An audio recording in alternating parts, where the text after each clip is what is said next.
Hello, everybody. Welcome to this episode of Blowing Smoke. I'm here with my buddy Astral, Astral Legend, and we're going to be talking about the awesome blog post that ArenaNet just released yesterday. Whoop, whoop. Yeah, so much hype, so much good news. Excited. Yeah, and I just wanted to talk with you about it and get your opinions, and I just wanted to share in the hype. Yeah, I mean, well, now that you have my opinion of whoop whoop, I'm so excited. That's the end, everybody. All right, thanks for coming. That's it. TLDR, we are happy. And TLDR, yeah, exactly. I should probably pull up the blog post as we talk about this so that I remember exactly what I'm talking about. But man, I have some bullet points that I wrote down on the key. So there was a lot in that blog post. Mm-hmm. I don't remember like specific dates because I'm not really worried about specific dates. Things will come. Yeah, I have the general idea of stuff. Yeah. I have 5 main things I wanted to just like talk about and get your like feelings on. So the first one I wanted to talk about, which honestly to me is probably my second favorite thing. Like the second thing that made me most happy in the blog post was season 1 returning.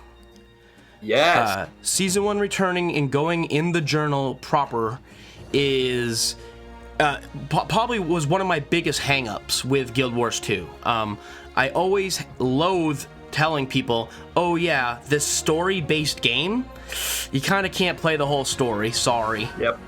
I think we talked about this on Caffeinated Dad's podcast when we were both on there. Probably. A lot of Season 1 is actually already in the game. Be it through fractals or dungeons or that's through what the scrying pool. They just need to consolidate, maybe touch up a little bit of the connective tissue.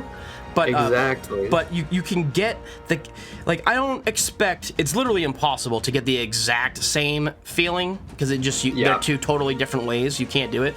But you can get the key story beats that need to be delivered, and you can still get those, and it needs to be done. Yeah, I'm excited that it's coming back, and it's coming back in proper episodes. It's coming back in 5 episodes, which I think is a little strange because most seasons are 6. So, how long is season 2? Season 2 is 8 episodes, but the season 2 episodes were a little bit shorter each. Because I feel like you could have probably cut down a little bit. Because season 2, they also did like the rollout. Because they rolled out like part of Silver Waste and they rolled out part of Dry Top. Like you didn't have access. They did the Ice Brood Saga method of like rolling out. Yeah, it took them 4 episodes to get all of Dry Top out, which is insane.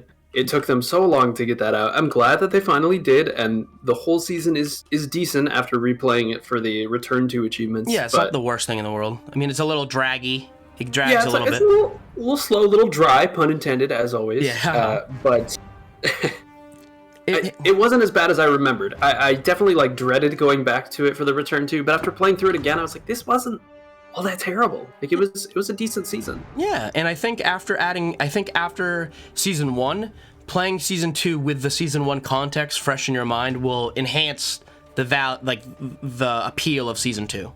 I think yes. Story-wise, if you have the story beats going into Season 2, it definitely will enhance it. I think going from Season 1 to Season 2 back when it was live was a little bit painful because there were growing pains. You know, they didn't exactly know how to do permanent content because their plan was to make the game a living game. That's why it's called The Living World or The Living Story. Right.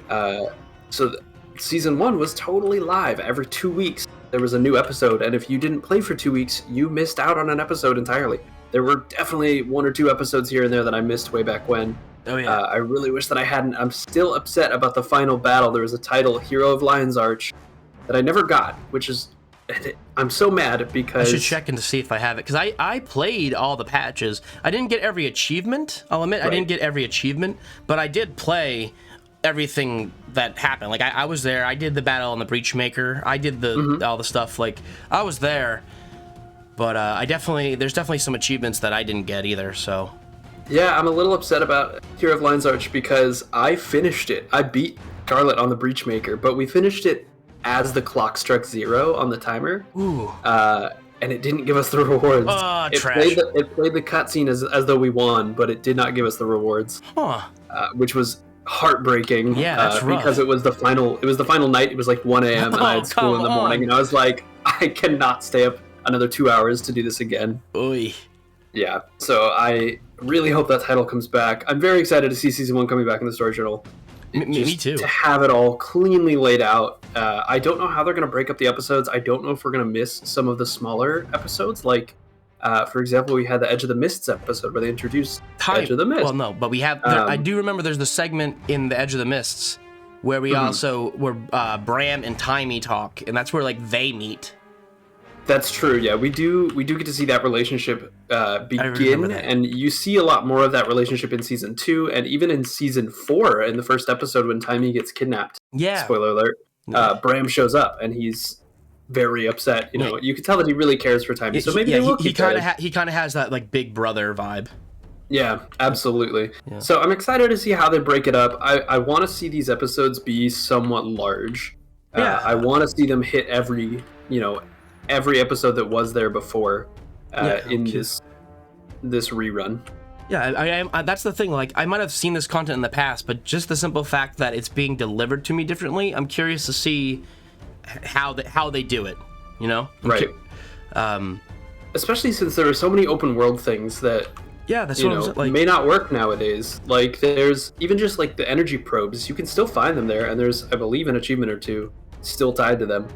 But I don't know if they could reinstate those. You know what I mean? Make them whole again so that we can go through and fight them again. I know.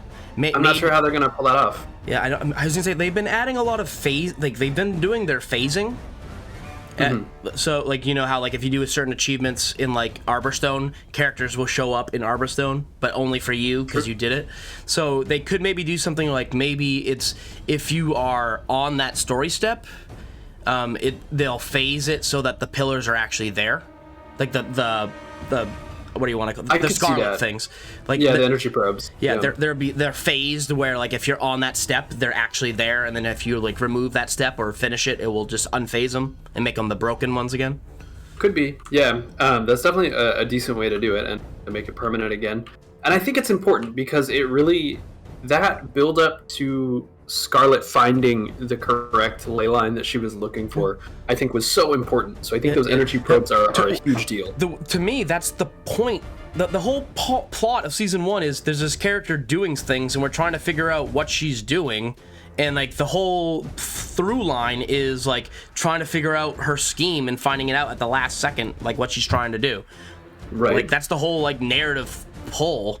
So I feel like, it's very important to get that feeling of, like, putting the pieces together and, like, seeing her plan start to come together as you're, like, trying to figure it out behind her. Yeah, I think that now that I'm thinking about it, I wonder if they're going to take the 5 episodes that they're doing, and break them up based on new armies appearing. Because remember, there were 4 armies, and then there was the battle. Yeah, it could be like the first one is Flame and Frost, and we're dealing with the Dredge and the Flame Legion, and Bram. The Molten Alliance. And Bram, and then, like, I guess is Bram and Rocks. Yeah, I guess Bram and Rocks would be together. I guess maybe. I would assume that this will be lumped into one episode. Back in the day, if I remember correctly, it was 4 episodes. Yeah, over the course of 2 months. Yeah, so I believe that they'll all be lumped together into one. And we'll get introduced to Bram and Rocks again, like we did in the Scrying Pool during Icebird Saga. I don't know how they'll introduce Canuck and the entirety of South Sun stuff. The South Sun, South Sun Cove, and seeing that again. I'm glad that they're doing this now, right after I finished my season 1 daily lore of Twitter. That was a month or two ago that I finished now, but it's more fresh in my mind now that I've recapped the entire story. Because there's a decent amount of beats that need to be hit, because we have to meet Bram, we have to meet Rocks, we have to meet Marjorie, and we have to meet Casimir. And Timey. And then... And Canuck. And Canuck. So, but that introduces South Sun, so are we going to have, like, the ancient Karka stuff? Like the attack lines arched by the Karka? Is that even going to happen? I'm guessing no, because we're starting with Flame and Frost, which they, I believe, confirmed. They said episode 1 will be Flame and Frost. Did that stuff happen before? It was. It was so before far Flame back, and Frost. I can barely remember how it worked. Yeah, launch of the game was August of 2012, and then after that in October we had Halloween, obviously, in November is when we got the first South Sun attack. So that's when the Karka was. It wasn't until January when Flame and Frost started. All right, so then they added. Okay, so they added South Sun. Then we got some story. Eventually, when we got to Canuck, we went back to South Sun. Correct. So in the first attack on Lion's Arch, we did go to South Sun in November 2012. So before Flame and Frost, we got to go to South Shores, Sun. right? I think it was called Lost Shores. I believe so. That sounds right. And that's where we're introduced to Canuck. Before he's gone totally rogue on us. Right. But that's when we're introduced to Canuck. So I'm guessing that they're not going to go over that at all, which is unfortunate. Yeah, it's unfortunate given how much we see Canuck in the later storylines. Yeah, I'm curious how they'll tell his, like, fit his story in. Yeah, they may honestly just leave it to the scrying pool. Where, I mean, they show him in his battle in that the first time we fight him. Yeah. Yeah. I just. So I don't know. We also have the whole Tower of Nightmare stuff. Yeah. I'm guessing for that one, it's going to be some sort of playable instance that we can go inside of. As for the stuff that took place in Keswick Hills outside of it, I don't know that we're going to see that. Yeah. Unless it's like an instance map version for story purposes. Yeah, they could do it similar to like a Dragon Response mission. Where See, that's the thing. That's the thing I hope is that they use all the technology they have now developed in the last 10 years. Use all this technology to tell the story the best way they can. Yeah, and I think that they will. To be honest, now that I'm thinking about it, I think that they're going to go back and use that. Yeah, that different version of the map. Within an instance to tell these Keswick stories or Keswick Hill stories of Tower of Nightmares and to show the energy probes and things like that. Yeah, kind of like how they have the old LA in Personal Story. Yeah, correct. They still have that back then in the Personal Story. They did mention that for the end of season 1, it's going to conclude with Battle for Lion's Arch, and it's a strike. And it says which will include a new strike and challenge mode. So I'm which guessing means the battle for Starlit, is going to get a story mode, a strike mode, and then a challenge mode, just like we have for the End of Dragons story beats. My question there is, what do you call that? Is that a core strike? So do we have core strikes, Iceroot Saga strikes, and End of Dragon strikes? I want to say yes, because they said that all of Season 1 will be available to core accounts, including free-to-play accounts. Yep. And it'll be permanent, so they don't have to log in during the window to unlock it. Nope. It's just there for them to play at any point. And I think that with that, I talked to someone else a while ago. With that, I think they're going to introduce a new Quarteria reward, being the red the red crystals. Yeah, use the red crystals. Because before in Iceberg Saga, when they introduced these crystals, they were using blue, red, and green, depending on which faction you were helping, the Vigil or the Priory. Convoluted nonsense. It was convoluted nonsense. And then they were like, we're going to clean it up. We're going to use blue for Iceberg Saga. We're going to use green for End of Dragons. Red is temporary. And red isn't there anymore. So I'm like... But I believe... I'm not sure. I think it's still in your wallet, though. It is. They are still there. So you just have 0 of them because they turned them all into blue. But they didn't remove it, implying they definitely probably had plans for it. So I think that leads credence to the idea that, red could be core. I think so, because the Quarteria mastery points are red as well. Oh, so I think it lines up perfectly. Yeah. I like that. So I'm down for that. Yeah, it's right there. Because then you can, because that opens up the door for so much good. Because they could be like, okay, here's a Zytan strike. Sorry. Oh, that'd be so cool. And make the achievement Migraine against Mordremoth. You could make that. They already have like a hard mode version of the Mordremoth fight. You could do all the dragon fights and make things. I don't know. You could do so much. There's a lot you could do. I don't know. The point is, adding core strikes is good. I think. I like it. Yeah, I think it's a good idea. It's definitely. I mean, this may be the only one that we see, which is okay, because that means that they're just moving on to newer content. Yeah. But if there's only one source of these red profit shards, I really want to see low cost rewards, because I don't want to have to grind this this Quarteria strike every day for 6 weeks to get one single reward. Well, that's why I'm hoping. That's why I kind of hope that they do add more core ones as well. That way, I don't know, it just works good. I don't know. There's a lot of good. I understand, like, a lot of people don't always want to be looking back, but it's not looking back. Especially if it's a completely new one made from the ground up, Who cares if the character or the plot of it is in the past? It's still new content to actually play and do. And I guess if you think about it, this would be like the first, quote, hard content or end game content that people playing through core and playing through the first season would finally hit. So it's kind of like a tutorial for what end game will be. Does that, you know what I'm saying? Oh yeah, absolutely. Because if you're following it chronologically, it'd be like the first strike. It'd be like your first 10-man thing that it would ask you to do. Yeah. Well, I think with the core story version, you won't have to worry about it. You won't have to worry about getting a group together. You can go through it on your own. It's a fairly easy mode. But then, yeah, once we get the strike of the CM, it's going to ramp up really fast. Yeah. Just looking back, I watched someone's video on YouTube. There was only like one that I could find. I don't remember who it was by. But when I was doing my recap on Twitter, I watched the battle against Scarlet one more time.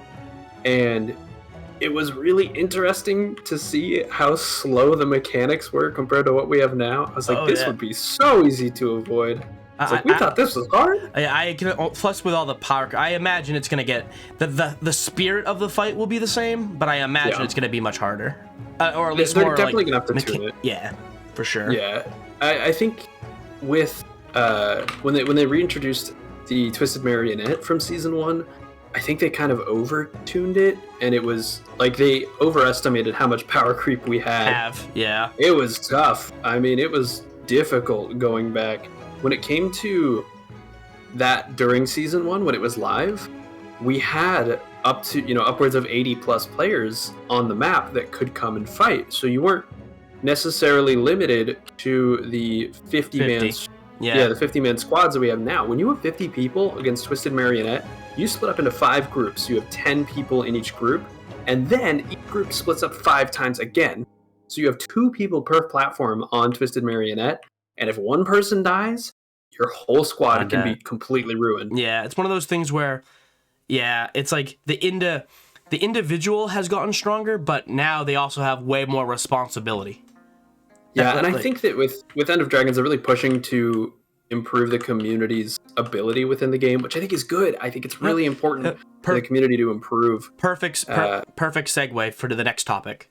Yeah, go ahead. So that was season 1, and I agree. Mm-hmm. And with what you were saying, they're planning on their Steam release this year, and they said that they're actually going to be looking and tweaking some of the new player experience stuff. Yes, I think that is so important. Especially, I mean, if we move to Steam, if you actually look back a couple of years, they put Guild Wars 1 on Steam. Mm-hmm. And when that released, Guild Wars 1 saw a huge surge of new players. Rule of gaming. It's still thriving, honestly. If you put anything on Steam, it's gonna get a huge spike in player base. The goal, the question isn't will more people will Guild Wars 2 get a bunch of new players? It will. The question is, will it keep them? Yeah, that is the question for sure. Yeah. And I think increasing the learning curve, not necessarily the hand-holding, but increasing the tutorial and just making sure that people understand, this is the deposit all materials button. All your materials go into your material storage at your bank. Nope. You know what I mean? There's just these little things that they don't talk about. One big one, CC. I mean, they teach you in End of Dragons, but man, they need it in the core game. You shouldn't be waiting to the 3rd expansion to teach you a mechanic that is... we should not have had to wait 9.5 years for them to explain how Defiance bars break. Okay, granted, Defiance bars were added with Heart of Thorns. But still, you find them throughout the whole game. They're still in core areas. Yeah, they weren't back in the day. So, but I mean, we had to wait 6.5 years for them to explain them. Not 9.5, but still, that's insane. Yeah. That's way too long. I'm glad that they finally did something about it, but there needs to be more. I do think they need to add some sort of DPS tracker just for yourself, not for your squad, but something to be able to know, I'm only doing 3,000 damage. How can I improve it? To see where you're at. You know what I mean? Because I've seen people who think that they're doing well, but according to DPS trackers that we have, they're not. They're doing. They just don't know. Yeah, just subpar, and it's they don't necessarily realize how much this can hurt their team or their squad or whatever they're in. Because in a lot of, you know what I mean? I totally agree. And the thing I'd say is in a lot of other games, you sort of can tell you're not doing good because you die. Yeah. But in Guild Wars 2, a lot of the core stuff is so easy that you're never really punished for being bad. So you never really learn that you're bad. But like in another MMO or another game, you'd be like, wow, I can't get through this. I keep dying. I guess I'm doing something wrong. You know what I mean? Yeah, I don't think that there's enough punishment in Guild Wars 2, and I get that it's meant to be the casual MMO. It's really easy for people to pick up and put down as they need because there's no sub. Yeah, but that doesn't mean that the content has to be casual. Just because it lets you in and out and lets you, like, it doesn't punish you for taking breaks and stuff, doesn't mean that the content itself has to be like super easy by any means. Yeah, absolutely. Yeah, I really think that we need better tutorials, and I think this is a good step in the right direction. But I mean, we need to wait and see what we get from them, of course, before we can officially say that. Yeah, I gotta say though, I mean, like, it's definitely a start. You can see at least that they're at least looking in that direction. Yeah. Because like End of Dragons was a little harder. The trash is a little smarter. The trash actually has abilities. They'll pull you. They'll push you. They'll reflect. You know, so like it's good to see some mechanics and stuff. Yeah, and I'm happy to notice. I mean, I was even just before we started this chat, I was playing in the Jade Sea, and I noticed that an elite that I was fighting had a bounty mechanic, but only a single one. So if you go to Path of Fire, they introduced the bounty system where you could go and fight a champion or a legendary. Champions had 2 extra random mechanics. The legendaries had 3 of the random ones. This elite had 1 single one, which I really like to see. I'm glad that they're utilizing that old tech in new ways. Yeah, and I agree. Showing that as these enemies level up, they not only get more health and more damage, but more mechanics. They get new abilities. Yeah. Agreed. That's some good stuff. It not just for people need to understand. When I want things to be a little more challenging, it's not like I want things to be hard just because I like it hard, but because I want it to be engaging. Yeah, absolutely. And I think one thing that would really help with content in general is giving us a way to clean up the visual clutter of the game. Someone pointed it out to me that Guild Wars 2 is the most visually cluttered MMO out there, and I was like, I don't know about that. Yeah. But I looked at some other ones, and I was like, oh, yeah, we can't see shit. Yeah. Like, we don't know what's happening. We basically, we exchanged a bunch of UI bars and a bunch of, like, meters and like, I don't know if you ever played World of Warcraft, but we exchanged all that UI stuff for just like visual skill clutter.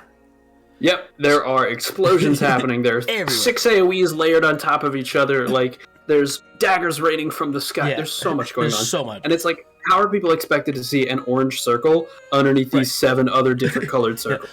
Like, and 3 of them being fire circles that are orange anyway. So I'm like, exactly. I don't even know what you're talking. Yeah, it's right. So I don't blame people for not seeing mechanics all the time. Yeah. I do appreciate with End of Dragons, especially within the Dragons End meta, there are very clear tells when new abilities are incoming, as well as very clear hitboxes. Yes. I really, really appreciate the hitboxes on the final boss. I won't spoil it totally. But being able to see exactly where I need to hit and exactly where I can hit is very important. Yes, most definitely. That's one of the things I hope. They were talking about how they want to do incremental changes. I hope one of those little incremental changes for the new player experience is fixing the tells. Make tells, modernize your old tells. Yeah, I think adjusting those would be very important. Yeah. Because, you know, I've trained raids for a few years now. I've been teaching people on raids for a long time. And a lot of them they just can't see the mechanics. And I think it's because, like, you know, they don't necessarily have to worry about it when I'm training because I try and call them out. But I only know them because I've been playing them for years, and I know the animations that are coming that lead to these attacks. I don't always necessarily see them on the ground. I'm listening for audio cues or whatever. Yeah, you're using other forms of identification instead of... Because, like, I'll admit, like, Veil Guardian... I understand he teleports you away, but I can't fucking see the teleportating thingies. The thing, like, absolutely not. I know it's gonna happen. I'm trying to avoid it, but I still get hit all the time because I can't see it. Yeah, I really appreciate that they added in a border around your screen, and you see this in a couple of other areas too. Like if you get blinded, you'll see the border of your screen will kind of dim. If you are standing, or I'm sorry, if you're taking like damage over time from one of those bounty bosses I was talking about earlier, the border of your screen will turn white. In raids, they do this a lot. The border of your screen will turn yellow if you're standing within a danger AoE. Like, so those teleports in particular that you mentioned from Veil Guardian, they will turn the border of your screen yellow, which is how you know that you're standing in one typically. Because I can't see them. Yeah, I just listen for them and watch the border of my screen. What I need to do is when I'm playing, I need to look at my screen, not my character. Yes. Because when I'm playing, I'm like focused on what I'm doing, and I'm looking at myself and my footing, and making sure I'm stacked with the group, and making sure like I'm like at maximum range while still being in melee range. Mm-hmm. You know, and like trying to make sure, and I'm not absorbing the entire screen. I'm like tunnel visioned on 40%. Yeah, I was gonna say that the tunnel vision, I think, of the community as a whole is rough. Yeah. There's a lot of tunnel vision out there, and I think that's what we're seeing within this new Dragon's End meta and some of the other ones that are really difficult, because people are watching their character. They're like, where am I standing? But then they're not watching what the boss is throwing at them, or the opposite. Or they're not watching where they're standing because they're watching what the boss is doing. Yeah. And things like that. You don't look at the UI, when the UI will be like, attack the tail. Yeah. And you don't see the UI because you're not looking at it, so you don't see that tail's up or whatever. But yeah, it's one of those things. There's a lot of things they could improve with this new player experience, and I think the Steam release will really prompt them to do so once we see a large number of new players coming in. For sure. And it's definitely going to do well, given that there's the free version. They're definitely going to do well on Steam. So many new people are just going to download, even if they only play it once or twice. We'll still see a large increase of number of players. Which means, for those of us that are content creating, we better. Now's the time to get some stuff out there. Yeah, I got to make a video. Absolutely. I got to make a video now talking about the release of it on Steam, and then just wait until it actually comes out, and then release the video.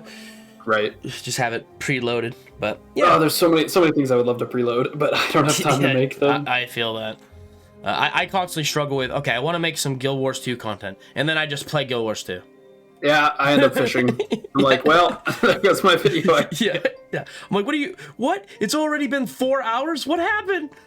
Yeah, that happens. At least I finished my Saitung province fisher, except for that one single fish that I couldn't get for 4 hours. And now it's night, so I gotta wait like an hour and a half for fucking daylight. Ugh. Guess I'm gonna be here for 6 hours then. Hopefully I get it next day. I can't do anything else. I'll lose my fishing stacks. Exactly. Like, I have 99 stacks. Do you know how hard it is to get that solo? Yeah, I ain't leaving. Oh, man. Yeah, I've been there. But all right, so that was okay. So yeah, that was another topic I am excited for that. Like, absolutely. Obviously, I'm not a new player, so it's not as personally interesting to me. But I do agree that it is a sore spot, and I do think that it needs to be modernized. It needs to bring up all the new mechanics and stuff that we have. It really needs to do break bars. Break bars, literally doing like there's three things people need to learn. They need to learn like direct damage, condition damage, and like break bar damage. And like absolutely, they gotta learn it. Just gotta learn. I'm so happy that they finally added defiance damage to your skills. Yeah, which shows how much defiance each skill will do to a break bar. But the problem right now is that they don't show how heavy a break bar is. They don't tell you, this break bar requires 600 points of defiance damage to break it. They just tell you your ability does 100 points, which has no context. So it's helpful for those of us who really know what's going on. But for the general player, I don't think it's going to make a difference. I know with things like arc DPS and stuff, can't you get actual numbers for the health of bosses? Yeah, you can get it for the health for sure. Fines probably. I don't know. Well, what I'm saying is like that's what they need to put in game is instead of just 100% health on monster plus like 100% defiance bar, just give us the actual number. Just write the actual number in the defiance bar or in the health bar in game. I think that'd be important. I do like health percentages. I think that's really good, especially since that's good for that's good for phases. Yeah, it's good for phases. But yeah, definitely adding at least on the defiance bars, adding in that health of the bar is really important. Yeah. One thing I want to mention before we move past Steam and go to the next topic, they had talked before when they were talking about the Steam release. About how if you have a current account, it won't work through Steam. You have to use the current launcher you're already using. Only new accounts will work through Steam. Right. And I wonder if that's still going to be the case. Probably. I wouldn't be surprised. Probably. It's probably just a limitation that they have, but I would love to be able to move over to Steam. I think that would be a great improvement upon what they had talked about before. I can understand that. You can like sort of cheese it, I guess, and you can technically put Guild Wars 2 in your Steam library. It just launches it not through Steam. It just launches it like it's just basically taking an extra step to launch the game, but you can make it look like it's in your game library if you wanted. But it'd be something. Yeah, I wouldn't mind that. It's definitely a step in the right direction, but it's not like it's not the same. Permanent fix. Yeah, no. I don't know. Hell, I might even make a friggin' another account when it comes out. I probably will, to be honest. You know, just for the hell of it. I already technically have 3 accounts, so. Yeah, I have 2 myself. I've thought about making more, but it's like you do have to pay for them if you want to alt farm, like a lot of those high-end content creators will do. Yeah, I got just to show I made 10,000 gold in 4 minutes. Okay, all right, T-Bot, calm down. Okay, man, we got it. We get it.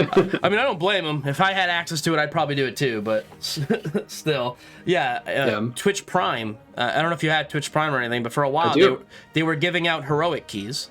Your thing. Yes. Yeah. So that's how I got. I have one. I have my main account, which is what I'm on right now, and I have one of my other accounts was a heroic key from my Twitch Prime, and then another one was my friend who already had the game and doesn't plan to play or whatever, doesn't need it, so he gave me his.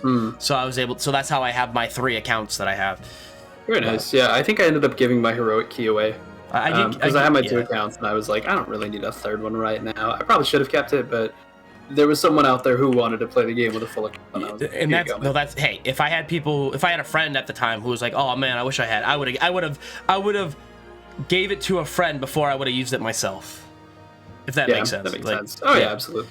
Yeah, because I want people to play. I want people to enjoy the game, and I've had people who they come in and they play a little bit. See, the thing is, like, I'm getting off topic, but like, Guild Wars 2 gets good after 80. Well, I mean, like, it's good already, but like, you're tasting like the very, like, you don't get the full dessert. Tip of the iceberg. Yeah, you're eating the whipped cream on top of this delicious cake. You're not getting to the cake yet. You're just like eating like the whipped cream on the top. Yeah, it's just, It's definitely like the meat of the game is post 80 for sure. Like getting to 80 is honestly the full tutorial. You don't know much about the game honestly until you're max level, and then you start to see all of these other options opening up. Dungeons are great; they're great for low level, but even those are better once you're 80. Yes. Speaking of that, too, one thing I think Win Potatoes mentioned it. I would love if the story instances in the dungeons were soloable for that level. Yeah, I agree. Story. They did eventually make the raw story level soloable, but that was because. But that proves that they could do it. It's true. They could scale it to a single person. You know, so they only did it for a raw because it is the final story mission. Right. But it's so like they kind of had to, but which makes sense. But it's also like it's the final story mission where all these characters come together that you won't know if you didn't do the dungeons.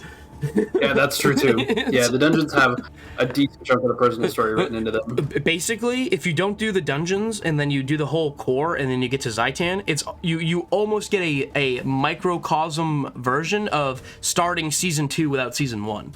Where you're like, where did all these people come from, and why were they're all cheery and cheerful and kicking ass now? Right, like, hey, I thought all these guys were enemies. Why are they suddenly friends? Like, yeah, well, the last time you see them is like in Lion's Arch, where they have a giant fight and they all walk off. And they walk off in different directions. Yeah, and then they come back at the end. They're like, oh, we're buddies. Actually, me, Ritlock and Logan, we're BFFs. What are you talking about? Pretty much. Yeah. And you know what? That happens in the Citadel of Flame story mission. Where Logan reaches down and catches Ritlock as he's falling to his death. Which is like, that must be like 300-something pounds. He's a big cat wearing armor. Logan's gotta have a shit ton of strength. Like, he's jacked under that armor. I do gotta say, I do love the fact that like almost every big battle, Logan gets fucked up. Yeah, Logan gets hit pretty hard. Yeah, he gets throughout the game. Even in this one too. Like at the end of this one, he gets wounded and he's true. Down. Yeah, I forgot about that. He gets messed up almost in every single game. And it's funny at the very end, he's like, I need a vacation. I'm going to South Sun. I have a house. Yep. I'm gonna go down there. Hey, Ritlock, you want to come? And Ritlock's like, exactly. Man, yeah, I'm glad that he finally gets his vacation because he takes a beating every he really does. time. I'll be honest though, his season 3 all bandaged up look, I'd wear that. I wish that was a skin. I want to be. Yeah. I want a bandaged up, all beat up skin. Give me that. I think that would be a neat outfit. Yeah, that's what to I'm throw saying. in because we already have that armor as standard armor.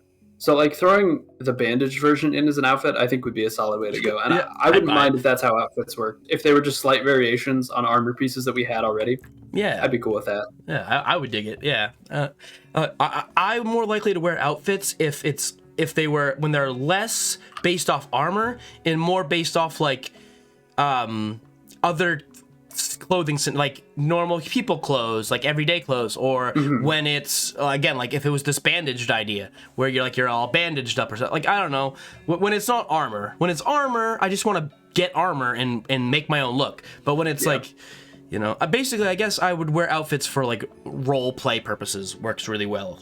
I feel like if you got like makes sense. Yeah, but. That's just me. Anyway, getting off topic. On to the next topic. Yes. Number 3.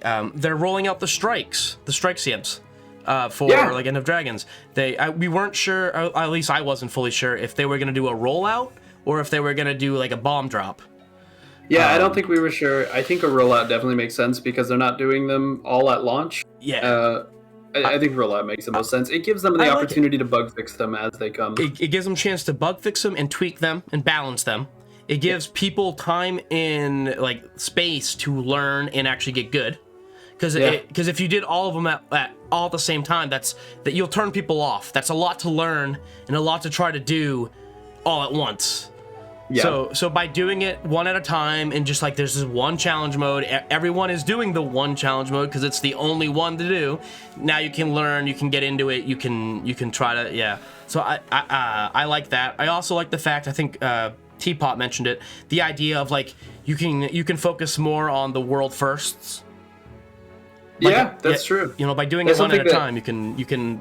Yeah, it's something that we're kind of missing when it comes to like the social scene of Guild Wars 2 and its community.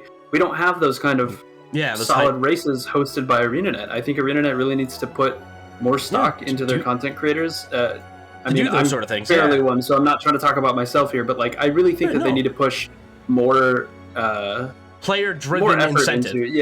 Exactly. Like bring in more marketing for that and let the content creators kind of do some of that work for you as well. Exactly. Give them the tools, set things up, and then let them take it home. One thing I would absolutely love to see is within any instance content, but specifically raids and strikes, give us the PvP spectate camera that we have already in the game. I know.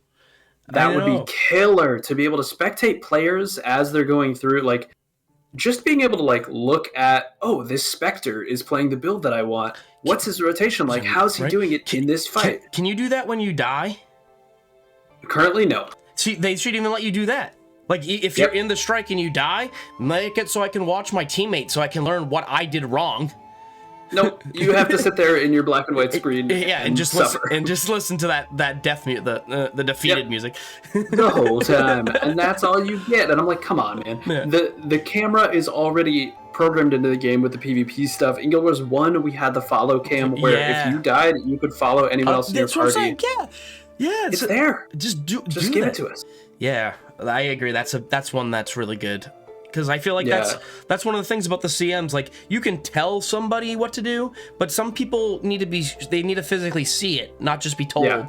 And I feel need to be able to see it, and seeing it live, not through like Twitch, being able to see what they want to see and see the angles they need to see is way more ideal than a live stream or through some YouTube video. Yeah, don't get me wrong, I love the YouTube videos. Yeah, no, they're great. Out there, the guide, but. There's a better way to instruct people. More methods of learning is always good.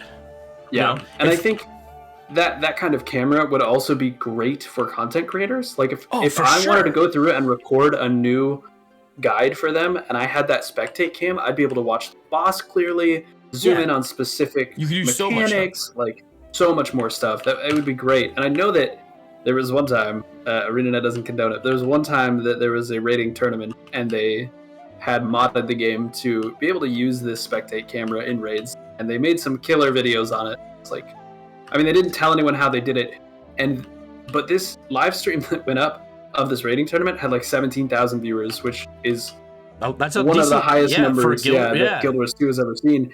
And ArenaNet was nowhere to be found because they were using this mod. And I'm like, I get that, but like... But it's a mod, it's not even a mod, it's like a learning tool. It's not like, you know, it's a tool for learning and or increasing excitement by viewer control. But it doesn't like manipulate the game or change the mechanics or anything. I don't know. Yeah. It actually put them at a disadvantage because they needed a player within the instance to actually run the camera. So that means the Twitch guys that were spectating these teams as they were rating had to be a player within the squad and dead, which meant that all of the teams squads were nine manning. people. Yeah, you got 9-man and a dead man camera guy. Exactly. That's exactly what it was.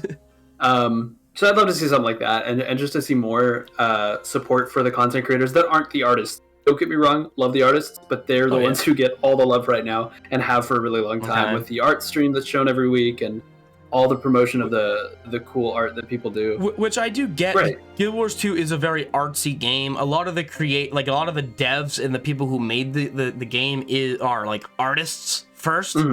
Like Arena has won awards and things for their art. So I understand that they're a very art-centric like company. Like they got a lot of like artist people. But at the end of the day, this is a game. Yep. So you want to incentivize that game part of the game. Absolutely. You know? Yeah, I think there's a lot of work to be done in that regard, and I don't know when they're going to put in the effort, if at all. Right. But I really hope that they do at some point. Hopefully, like, once the ship... Because right now, they're still obviously in the midst of steering the ship and getting everything perfect and on schedule and on a good flow. But I do feel like if things continue... I mean, it's still wicked early. So I'm not going to, like... put all my chips in the basket or whatever, but I'm mixing my metaphors. But like maybe once everything's good and they have a rhythm and they know what they're doing, those are the type of things they can focus on once everything else is in position. Yeah, you know? I'd love to see that. And I think that with this increase to Steam, I think they'll see a big increase in revenue. Hopefully that means they can hire some more people and add some new teams that can pull off things like this, you know, while they continue to put out the release cadence that they're hoping for. Yeah, I mean, they are hiring, so... That's true. You know? That's true. They're hiring right now. So I would love to apply, but also I don't know that I want to lift that curtain. I know, right? I also have absolutely no skill in any of that, so I would... Yeah, I mean, like, I'm a programmer myself. There you go, so, I mean, I'd love to get into that kind of game dev. One, I don't quite have the experience of the resume for it, but... Two, I just don't know that I'd want to see behind the scenes. You know what I mean? Like, I like seeing the live streams, but I don't know that I'd want everything spoiled for me. Sometimes seeing the magic ruins it. Yeah, absolutely. So I can understand that, for sure. So yeah. All right. Well, topic number 4 then. On to the next one. Season 6. This is probably the second thing, or like one of the... I don't know if I care... No, this is probably the third thing I care... No, I don't... I'm tied between season... Well, we'll get to it. Season 6, I say in very big quote air quotes. I don't know if I care more about season 6 or more about season 1. I guess I'm more hyped for season 1 returning, only because I was pretty confident season 6 was already gonna happen. Yeah, I get that. Season 6 was not a big announcement. Yeah. Compared to everything else within this blog post. Yeah. So I'm glad I can understand not being as... Yeah, like I'm glad they're working on it. I'm glad they said something. I'm like that's all great. That's cool. I'm glad to know. But like anyone who's had their head like in the Guild Wars sort of cycle can pretty much guess that they were gonna do something. Like there was gonna be more. It's just absolutely. So I'm not super surprised. I guess the most to take away from that is the fact that they don't openly call it season 6.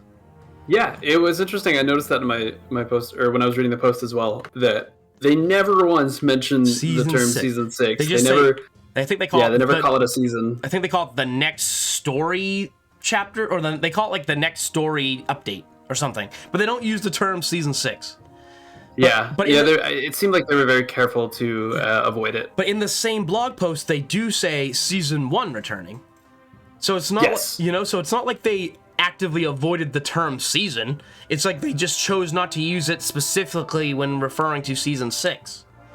Yeah, well, I think with season 1, because it was already named and like Yeah. everybody knows that it's season 1, it's Just a easier to given. call They it couldn't season rename 1. it. Yeah. Yeah, but yeah, they say that they're happy to confirm that they're working on the next story update for Guild Wars 2. But yeah, and that's all we really know. They don't necessarily say that it's going to be part of a season. I don't know how they're going to cadence content from here on. Yeah, I know, right? It'll be interesting to see. But we are getting a new map with Encantha. I wonder if they'll go the Elder Scrolls Online route, where it's you release like a whole bunch of content, but it's all self-contained, and it doesn't. It's not part of an overarching story. It's sort of like this is its own story with its own characters and its own locations and its own thing, and then when it has its own rewards and it has its own stuff, and then when it's done, that whole story is just done, and then there's no more related to this. I'd be okay with that. I think there's a lot of side stories that need to be told within Furia and the world that we have. My favorite of which, of course, being the other pale trees, the other Sylvari that don't come from our pale tree. So like, I'd love to see something like that and see just one-off sideshows. We talked about this in our last video, the last Blowing Smoke that I was on, where we talked about where we could go next. And I would love to see some of these little self-contained side stories. Yeah, and like if they're gonna, because they didn't really mention anything about changing the gem model for how they're doing the seasons, other than the fact that season 1 is free forever, which I think is definitely a good move. I'd probably also throw in season 2 personally, but that's just me. I would do season 1 and season 2 for free. I would do core season 1, season 2. If you're still not interested by now, you're probably never gonna be. So, you know what I mean? Yeah, I think we can leave season 2 as is, especially since they've now given it away for free twice. But once when it was live and once during the return to. Yeah, I don't know. It's like the maps already exist in the game, so you don't even get or make it cheaper maybe, because I don't know. It's just not. You get at least with other DLC or gem or seasons, you get maps and you get stuff, but like. What's in season 2 that you can't get otherwise? I don't know. It's been so long. And I mean, yeah, especially like I said, Dry Top and Silver Waste were each split up across 4 episodes. You have to pay 800 gems to get all of. I mean, you can go explore all of Dry Top or Silver Waste without every episode, as long as you have one of them. Yeah, and you can get all the achievements in that map, just not the story achievements. Yeah, I think reducing the cost of season 2 would be more ideal. Yeah, I would at least do that. Would almost argue that for Icebrewed Saga as well, because we have multi-level map. But I would agree. Icebrewed Saga should also be on the smaller cost side. They should be instead of I don't know. They need to be priced appropriately depending on the amount of stuff that people are given to do. Not based on how many releases there was in the season, but how much actual stuff there is to do. You know? Yeah, and I think like when it comes to seasons, going back to the whole season 6 and not calling it a season, I'd be okay with one-off releases. My only issue and my only gripe with that is that within the seasons we have often like specific currencies or new rewards that branch across all episodes of the season. Like in season 3, you have Unbound Magic and you have Aurora to collect if you have all the episodes. In season 4, we got not only the Volatile Magic and Vision, but you also get the Sky Scale. And I think that collection is so important, and seeing how that spans across every episode was very cool. I fully agree in that regard. Yeah, it's very good. Yeah, I hope that they connect somehow. It doesn't have to be intense. It doesn't have to be a whole season. Well, what I would do is like you release. Okay, so instead of season 6, which sort of implies that it's the continuation of a narrative, you call it. This is just shot in the dark. We're gonna call it the Island of Janthier Expedition, and it's like 6 episodes. All right, like a normal season. It's all about going to the island of Janthier, figuring out what's there, maybe unraveling some type of mystery, or maybe there is some hidden Mersat still there, or I don't know, something happens, and we take care of it and we resolve it, and it ends, and that whole chapter is just the expedition to Isle of Janthier expedition or saga or whatever they want to call it. And then you can still do like what you were saying, like there's 6 episodes, and at the end of it, if you go back and you do all 6 of those, you get some type of overarching meta item, some legendary or maybe some cool something, some overarching thing to connect all 6 of that together, and then you can sell that individual one for that individual like season as its own pack. And the reason why that doesn't necessarily bother me as much with the gem gates is you're not gonna miss out on some type of overarching narrative. So the issue right now is the gem gates in between the expansions breaks up the story and like gets it all over the place. If you do these like separate little narrative stories, if somebody doesn't buy one season but they buy the next one, which is like we go to the Char Homelands, the next one, season 7 is Char Homelands, you could completely just be like, I'm not interested in Islands of Janthier. I don't know what fool would say that, because you're a fool to say that, but honestly. But let's say you're like, I don't care about that. Well, then you don't miss out on anything. You can now play the Char Homelands and you miss nothing. Maybe you miss an NPC being like, were you the one who went to Janthier? Or like, did you do like you can do like, to add, because I do know, myself included, that little sense of continuity can kind of feel nice. Oh yeah, absolutely. That's my only concern, I think, with something like that is, but like, we're going to bring these other characters with us that we've known for 10 years. We're going to bring March and Casimir. We're going to bring Ritlock. We're going to bring Logan. So they're going to have likely some form of character growth within development. These seasons. So that's there's got to be something. That's the only thing I was going to say is like, you'd either have to constantly make new NPCs for the season. Like this is the new character for the season, or yes, there's that. You could technically, like, since that is not the main narrative, but it is instead character development for a character, you could actually make it where the character development is the through line that encourages people to buy all the seasons. True. Where the actual narrative of the plot itself is self-contained. Yeah, I'd totally be down with that. I think that way you can get the best of both worlds without actually like severely missing something. Yeah, so I hope they do something really good with season 6. I hope that it has some sort of like overarch across every episode. I kind of hope it all stays in Cantha. I want to see a lot more of Cantha. Oh, I agree. I don't mind if like if we go back to old Tyria, I basically Domain of Winds or bust. Yeah, if we go back to Corteria, definitely I'd love to see Domain of Winds. Yeah, Domain of Winds or bust. Yeah, we have a whole other video on that on where we could go next. So let's let's not get too sidetracked. Just as one, just because we're talking about season 6, where do you think we'll go? I'm thinking Drowned Kyning. I think Drowned Kyning is probably going to be episode 1. Yeah, that's what I think. Yeah, I would love to see Kieran Peak. I think it's suspiciously too well detailed. Yeah, we gotta go. There's no way. There's gonna be either like a DRM or like they'll do.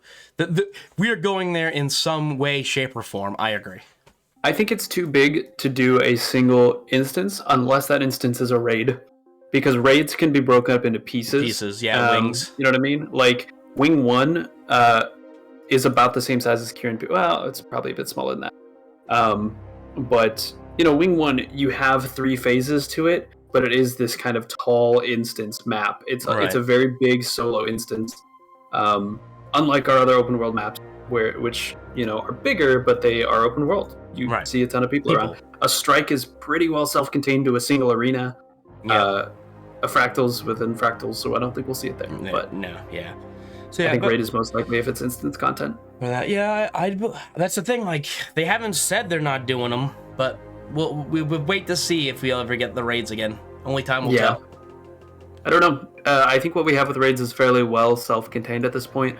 All of the rewards are wrapped up within it, and we are still getting legendary insights for strikes, so that way we can push into raids, which makes sense. Strikes are meant to be a stepping stone. Yeah, I was gonna say, they specifically said it's supposed to be a stepping stone into raids, and that would imply that they still want to make raids. In theory, they said that way back in the day when they first introduced strikes. Right. So we'll see if that's still the case. Yeah, well, I don't know. Only time will tell, I guess. I can't act like I'm a humongous raider, but as someone who loves this game and just wants all forms of endgame and PvP, and I want, just because I don't play it hardcore doesn't mean I don't want to see it get love. You know what I mean? Absolutely. Yep. So like, I hope we get raids. I might never do them. Maybe I will. I mean, I have been trying. I've been doing my Monday raid trainings. Like, I've been learning. I'm getting into it. But nice. but yeah, I would hope so. I will again. Hell, I hope we get where I want some Canthan PvP map. Give us a cool Canthan PvP map. Give us a cool Canthan World vs. World map. I don't know. Do it. So my whole thing is I was really hoping that we would get a new World vs. World map. I understand why we didn't. They're still working on alliances. But with Heart of Thorns, they introduced the desert borderlands. Right now we have a very green borderland with Alpine. We have a very red borderland with desert. And with Cantha, they could have easily added a blue one. You know what I mean? Like, they could have easily added something there and changed. So that way we had Eternal Battlegrounds, which was its own map. We had Green Borderlands, which is Alpine, its own map. Red Borderlands, Desert, its own map. Blue Borderlands, Cantha, its own map. I think that would have been ideal. I would because love right now, blue and green are exactly the same. Yeah, and do the Guild Wars 1 thing where, like, part of it is Echo Val, part of it is Jade Sea. I'd side... delicious. Chef would be kiss. So good. So good. Would have been great to see. Oh, well. Yeah, maybe. Who knows? If they do the Alliance and the Alliance blows up and people start World vs. Worlding, World vs. World will get more funds, in theory. And hopefully they'll get their map. Yeah, I'm so excited for Alliances. But, topic for another video. Exactly. We'll have to do one when they actually get Alliances out the door. Another 3 years from now, yeah. I know. I know. Just kidding. Who knows? Like, do they even have it? Do they say this year? I don't even think they said this year, right? They're just plugging away. They're still working on it. I don't think they've said when they want to get it out officially. They want to take it step by step. Yeah. Hey, they want to do it right. I don't play a lot of World vs. World, so I can't I can't really say much. But as a player, I would rather them take their time and do it right than rush, do it wrong, and then just have to do it again anyway. Yeah, absolutely. Yeah, it sucks that it's taken this long, but I do think that it's probably for the best. It's such the way that it's set up currently, having, your account tied to your server and that being your World versus World team is so integral to the game, and it's been there since launch that it's so hard to rip that code out, you know what I mean? Like, to pull all of that out and replace it with something new, you're gonna run into so many issues within the game. So many. The fact they do everything with no maintenance downtime, that's I know. Insane. Insanity. Agreed. Yeah, I don't know. I don't know. I look forward to it. I hope it works out well. I like the idea. I know that I'm like, because right now one of my biggest things is like, I try to play with people and it's like, well, I'm technically some other server, and they're like, this guild's a this server, and I'm like, oh, well, I guess I'm not doing any, whatever. Yeah, you really only run into that with World versus World servers. I mean, makes sense, but I can't wait for alliances, so we get rid of that entirely. And then if you want to join a new guild and join with their alliance, all you have to do is wait 1 week, and then bada bing, boom, you're on their team. Yeah, so that flexibility alone will definitely enhance my desire, because I'll be able to actually play with friends I've made since I've started making content. I can now, I could play with you. I could play with Caffeinated. 100%. I could. There's people I could actually play with rather than just sort of like, I was that. Yeah, well, I was that guy who it would be 3 a.m. on a Wednesday, and I would cap a few bases and then get outnumbered, the outnumbered buff, and then I'd just sit there. I remember outnumbered. Good times. Yeah, that's how I played World vs. World, so I basically didn't play World vs. World. Yeah, you just AFK pip farmed. I did that for a long time to get my armor. I'm not ashamed to admit it. Hey, I was a filthy pip farmer for a while, but I participated. I'm just playing the game as the game lets me play it. It's not my fault. True. That's why I'm also not butthurt when they changed it. It was probably a good idea to change it. It was healthier and a wise idea to change it. But yeah, it actually took me less time to finish a whole week worth once they changed it. You know? Even with Outnumbered, which I had a lot, it was still faster with the update. Which is the way it should be. The fastest way should be playing the game. I'm glad that they are also going to add new rewards to incentivize more active play within World vs. World, to get rid of that kind of AFK playstyle that's there right now. Beyond just, removing pips from Outnumbered. Right. And I don't know what they're going to do there. Hopefully, taking objectives will increase your reward track just a little bit or something. Give us those tiny little things boosts that you have in the chests already. Give us stuff like that. I think that'd be great. I think that's a great way to do it for sure. Increase, just in a simple way to increase the rewards for active play. Yep, for sure. All right, and then last but not least, probably honestly my most favorite thing, because although I'm not super surprised, I am happy to hear it so soon. Super Adventure Box is back. No, I am hyped for that. I do. I'm hoping maybe next year, 2023, give me World 3, 2023, World 3. Let's do this. Rolls off the tongue. So 10 years after World 1 drop. Yeah, it'd be Literally. perfect. That'd be perfect. Oh man. The 10th year anniversary of Super Adventure Box. Here's World 3. Exactly. Fantastic. I mean, I'd love it. But no, I was going to say the fact that they announced they're working on the 4th expansion. Yes. Blank of blank. I'm so excited. Guild Wars 2, War of Guilds. Exactly. War of the Worlds. Hold on, that might be taken. Wait a minute. Yeah, Guild Wars 2, World of Warcraft. Yeah, they did not give us a name, but yes, 4th expansion is in the works. It's very, very early, so I don't think there's a whole lot to talk about here, honestly. There's not, other than just the excitement of saying, yes, we know now, without question, without any doubt in my voice, without any hesitation or slight fear or worry or concern, I can say, yeah, 4th X-Pack is coming out. So, yeah, sweet which means we not only have one more season coming, but we have another season, and then we have an X-Pack, and who knows what after that. We are full steam ahead. There is no, they're really focused on the long-term game here with the increase to the engine from DX9 to DX11, new expansion, new season, bringing back season 1 so more people come back. The Steam release, so much long-term commitment. So much stuff that needs to be done, and I'm glad it's getting done. Yeah, and I'm glad that, like, while they are focused on the long term, they're giving us stuff often. They're giving us content. Not only are we finally getting this stuff, but it also doesn't feel like we're gonna be going a long time with nothing. Yeah, it's like they planned it out well enough where like we're being fed. We're at least getting fed while things are happening. I love it. That's so good. Feeding. So good. Feed me. I'll pay. Just give me stuff. Exactly. I'm ready. I'm ready for more. Yeah, me too. I'm pretty excited, especially because where are we gonna go? That's the thing. In my mind, it's That's the question. Yeah, I wonder. It is Greenfield from here on. I do wonder if they'll change. Like now that we're done the Dragon cycle, I wonder if they'll change the naming convention to no longer be blank of blank. They might. I mean, I don't think that they will. I think it's a good system to have to keep it consistent like that. I can go either way. I can go either way. As a fan and someone who is kind of likes because it's kind of like its own meme. It's kind of like a meme within itself for the community of the blank of blank. And I kind of like that tradition. It's kind of like, oh, they're the game that all their expansions have a similar naming scheme.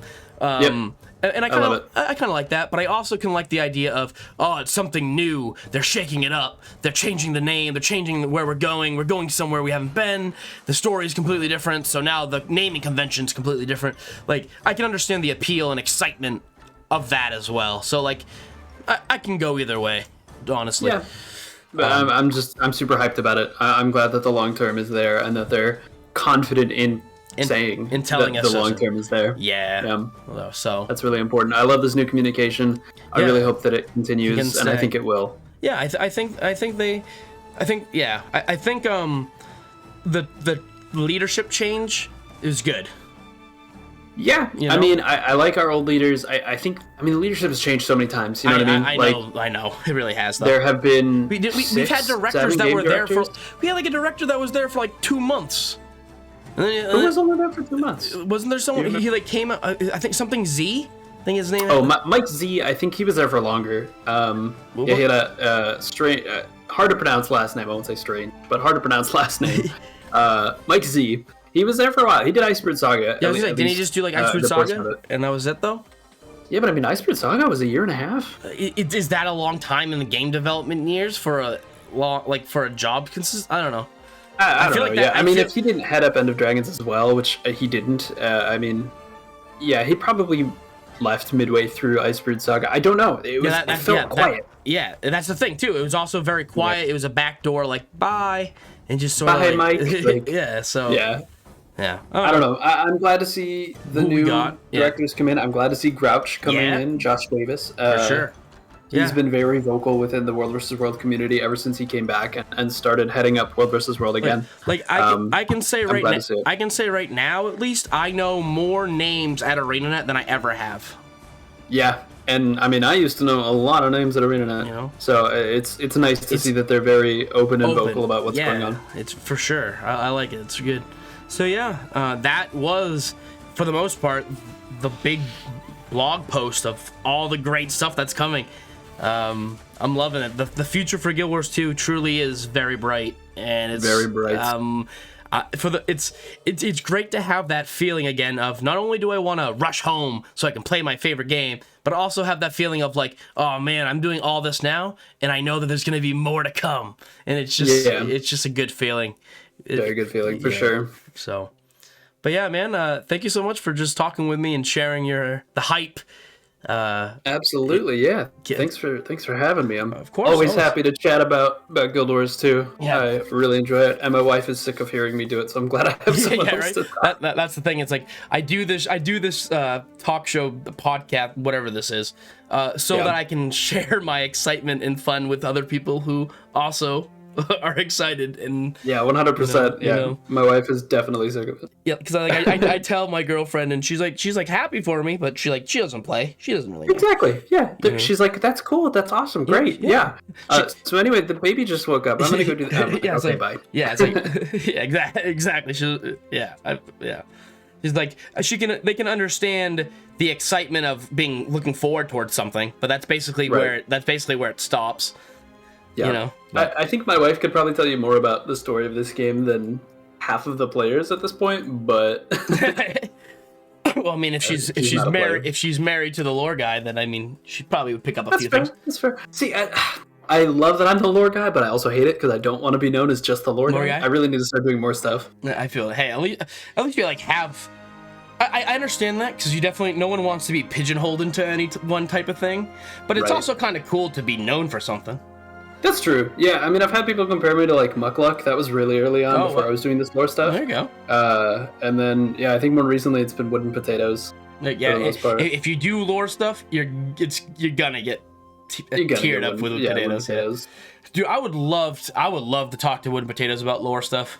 That'd be pretty hype. Yeah, I would too. I think if I could get on his podcast or whatever, get me in there, put me in, coach. I'm ready. Yeah, right. Like, please, that'd be so good. Put me in, coach. I'm ready. Yeah, it's all good. But all right, I'll be done rambling. Thank you so much, everybody, for listening. Thank you, Astral, for being here and being part of this. I'm gonna have your Twitch and your Twitter information down in the doobly-doo underneath the video. Perfect. And I will catch all of you guys later in Cantha and wherever else we go into the future. Beyond. So, yeah, Guild Wars 2 Beyond. Let's go. Beyond of Dragons. Beyond. I mean, that's not entirely incorrect. Exactly. So I'm down for it. All right. Well, peace out, everyone, and stay super. Bye.